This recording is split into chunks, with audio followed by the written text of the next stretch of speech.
everyone, this is Dragons After Dark, and welcome to the Pet Battle Report, your weekly news and information source for all things Pet Battle.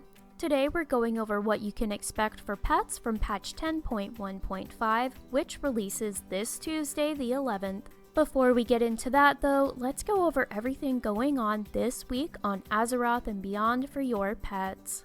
Heading to Shadowlands, our current assault on the Maw is with the Kyrian, which offers us time to continue a Sly Fox achievement progress for the pet Sly and a chance at the Sinfall Screecher treasure and the Copperback Ether Worm from the Assault Cache.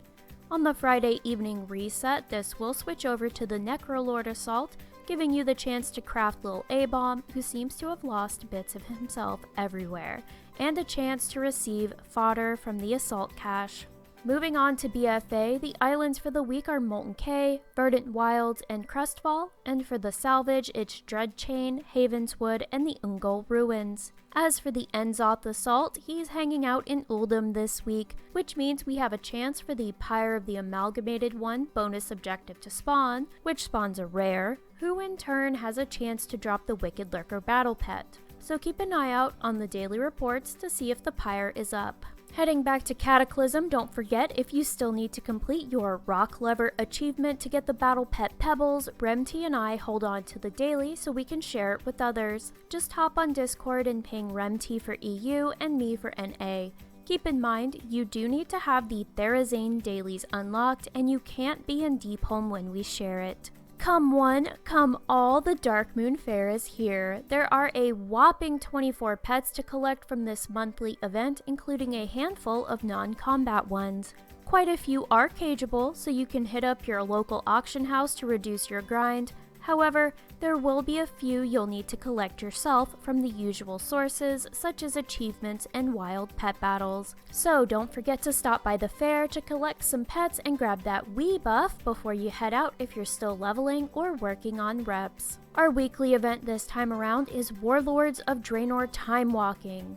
At a glance, it might look like there are no pets connected to this event, but in a roundabout way there are, since the Time Walking vendors have reputation tokens. There are 9 pets that can be obtained from various factions throughout Warlords of Draenor, and the Time Walking vendors can help you there with commendation tokens for the Arakoa Outcasts, Order of the Awakened, Steamweedle Preservation Society, Saber Stalkers, Frostwolf Orcs, Laughing Skull Orcs, Shatari Defense, and the Council of Exarchs. There are a couple more factions they offer tokens for, but there are no pets on the faction vendors. Each commendation will cost 50 Time Warped badges, and combined with the Wii buff from the Dark Moon Fair and the Winds of Sanctuary buff, now is the perfect time to grab those tokens. Speaking of the Winds of Sanctuary, this is your reminder that this is the final week for the 50% experience and reputation buff. It ends on 7/11 for NA at 23:59 Pacific. Summer is finally here, and with it the Karaji Guardling becomes available. This pet can be found in Silithus and has quite a few breeds, so it might take some time if you're looking for a specific one. I would strongly recommend hunting for an SS breed, with PP coming up in second if you don't mind duplicates. It is also part of the Kalimdor Safari achievement, so don't forget to grab one before September 21st, or you'll have to wait until next summer to catch it. July's trading post is here, and the Spectral Tiger Cub, a TCG pet, is the pet for this month. It will set you back 750 traders tenders, and while the TCG versions of the pet will still be tradable, the trading post version of the pet is not. While this will surely knock the TCG prices back a bit, there's no telling when this pet will come up again, so hang on to your TCG tigers for a little while if you were looking to sell them. Even more exciting for me is next month the pet will be the Spirit of Competition. I find this one particularly amusing because I mentioned it in a pet report at the beginning of June, but I'm happy to finally see an old pet I didn't have come up. And that's it for our weekly news. I'll have the links for all the events posted in the description. As I said above, patch 10.1.5 will be launching on Tuesday of the 11th for NA, and with it we have 21 new pets coming out. 11 will be from the Whelp Daycare, 7 from the Time Rift vendors, 2 from quests, and 1 from the Secrets of Azeroth event, so let's go over them now. The Whelp Daycare is a new daily quest hub where we'll guide a whelp of each flight by doing daily quests in the Little Scales Daycare in Valdrakken. I'll only be going over the pets here, but I'll have a more in-depth video out, hopefully tomorrow, going over the daycare as a whole. Before patch 10.1.5 releases, there are a couple of things you'll want to take care of first. One being essential and the other being optional. First off, the reclaimed Obsidian Citadel is required on the first day in the Whelp Daycare storyline, so make sure that you've completed the Black Dragon campaign in the Waking Shores on at least one character to unlock the skip before 10.1.5 gets released. Without the recaptured Citadel phasing, you won't be able to interact with an NPC mandatory for a specific quest item. When you've completed it once, the skip is available for your characters on Kalendormu, located at the Obsidian Citadel and Obsidian Bulwark Flight Point. The second to do would be to finish Una's quest chain if you haven't already. Without the completed chain, you won't be able to summon the non-combat versions of your whelps. This won't impede your progress with the Whelp Daycare in any way, but if you want to be able to summon the whelps, you'll need to complete it. Now on to the pets you'll see at the daycare. Overall, it will take 20 days to collect 10 of the 11 pets connected with the daycare, and additional days beyond that to collect the Whelp There It Is meta achievement pet connected to the dailies. You'll spend 4 days with each whelp, during which you'll collect a battle pet version of the pet that ends up with the whelp. For Ruziona, the Obsidian Whelp, you'll get Iggy, a Garnet Geode version of the new Rock Elemental pet in Dragonflight. For Bellastraza, the Ruby Whelp, you will be honored to receive Princess Vorquestraza, which looks like the pale baby Vorquin, but she has a crown. For Zusadormu, the Bronze Whelp, it will be Anuna, a yellow swoglet who loves to eat orange dragonflies. For Zalith Ghost, the Azure Whelp, you'll be expanding your knowledge with Palibrius, a book pet that uses what I believe is one of the new Dragonflight book models. And finally, for Poseidrus, you'll receive a Sleepy Somnius. Unfortunately, as of right now, it has the exact same model as the Snowclaw Cub.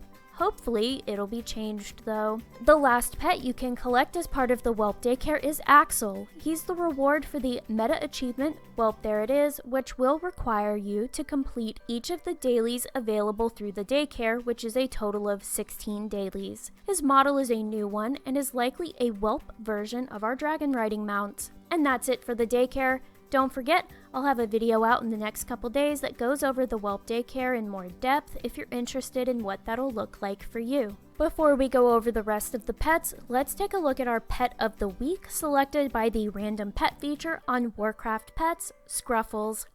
Scruffles is a drop pet in the Forbidden Reach from the rare Vraken the Hunter.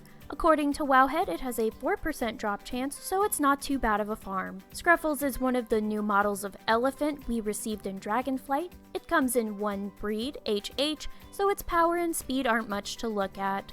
Most of its moveset is comprised of beast moves, but it does have Stampede. Combine that with Rip and Trumpet Strike and you could do a nice chunk of damage. That said, it is currently in 0 strategies on Zufus. Considering how new it is and how many beast pets we have overall, it can be tough for new beast pets to shine in strategies. However, we might see it pop up in some family-based strategies at some point in the future. And that's it for Scruffles. In the new patch, we'll be battling our way through alternate timeline enemies in time rifts. As part of this event, you'll be able to purchase 7 pets across 7 different vendors.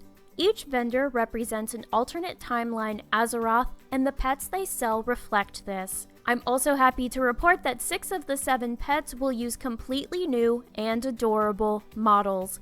One of those models is Gil'dan, which people speculated was for this year's BlizzCon, but in a pleasant twist, we'll see it from the Asmerloth vendor. I'll be going over each pet in the aforementioned video, but each one currently costs 2,750 paracausal flakes, which are the new currency from the time rifts. In addition to the time rifts, we have 2 quest pets in 10.1.5. One is Kablooey, an adorable blue version of the fire elementals we can get from Fyrax Assault. This pet is a tribute to Robin Williams' Genie from Disney's animated Aladdin, and it will tell jokes when summoned. The second pet is a class-specific pet for augmentation evokers only. Obviously, this spec isn't out yet, but once 10.1.5 releases, you can respec your level 70 evoker to augmentation and zone into Valdrakken. The first quest you'll receive is Our Destiny, followed by the High Crash. Then the final quest, Augmenting a Dragon, will reward Nelthara, the Obsidian Whelp version of Axel mentioned above. Keep in mind, to complete the first two quests, your spec doesn't matter, but for the Augmenting a Dragon quest, you will need to be in the augmentation spec because it requires the usage of 2 augmentation abilities to complete. The final pet, Tobias, is a reward for the achievement Community Rumor Mill, which is part of the Secrets of Azeroth event coming on 31 August. Tobias is a new model of dog, and I think it looks like a golden Labrador retriever. And that's it for a quick look into the pets coming in patch 10.1.5 and the news for the week. I'll have all the pertinent links available on my tweet for the podcast, as well as in the description once it's uploaded to Spotify and YouTube. Until next time, I hope you all have a fantastic rest of your day or night, and happy battling!